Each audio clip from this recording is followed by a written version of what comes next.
Welcome to Horror 101, a basic list of horror movies that are essential viewing for every fan. This video looks at the films of the 1940s and 1950s.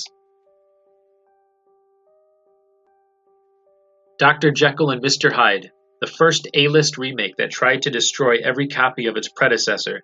The 1931 Frederick March film is almost considered a lost film because of the studio attempts to destroy every trace of it, one of the first high-profile horror remakes.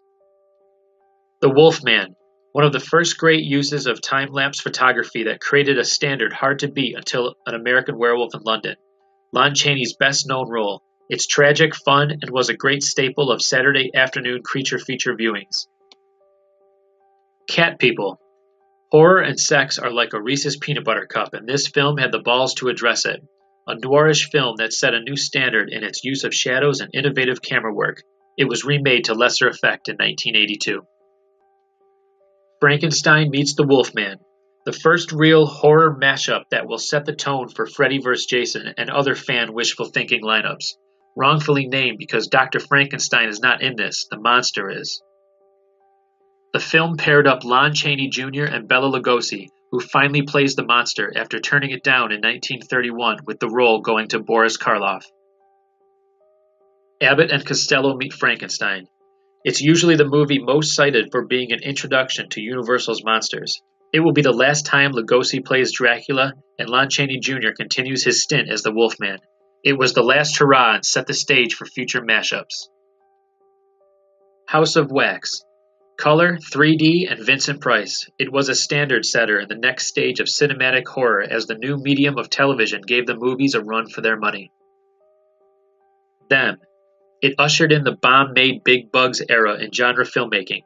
Science fiction, yes, but those giant ants and the sound they made were horrific.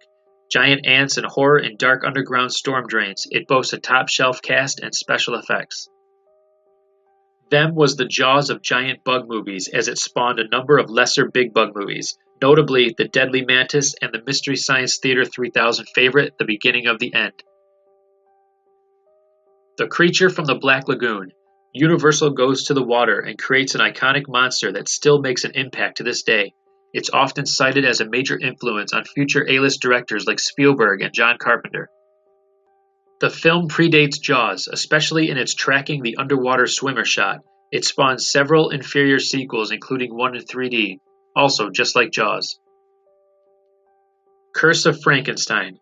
Hammer Studios' first color horror film that brought into focus new horror stars Christopher Lee and Peter Cushing, and a push into gothic horror that would become a staple of drive-in movies and Saturday afternoon creature feature programming. Horror of Dracula. Hammer Studios gave Christopher Lee the chance to wipe away Bela Lugosi's portrayal of the dead then undead Count, and it worked. For many, Lee was Count Dracula. Hammer's influence on the horror genre cannot be underestimated.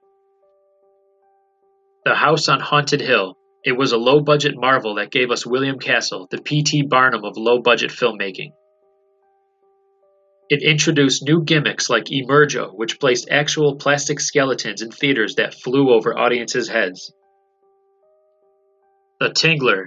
William Castle continued his winning streak with this monster film that once again starred Vincent Price and would go on to become a late-night TV scary movie hallmark. Using a gimmick that put electric buzzers in theater seats to jolt the audience, it encouraged audience members to scream for their lives during a segment where the screen goes totally black. Thanks for watching, and be sure to tune in next time as we look at the horror movies of the 1960s. And as always, be sure to stop by morbidlybeautiful.com.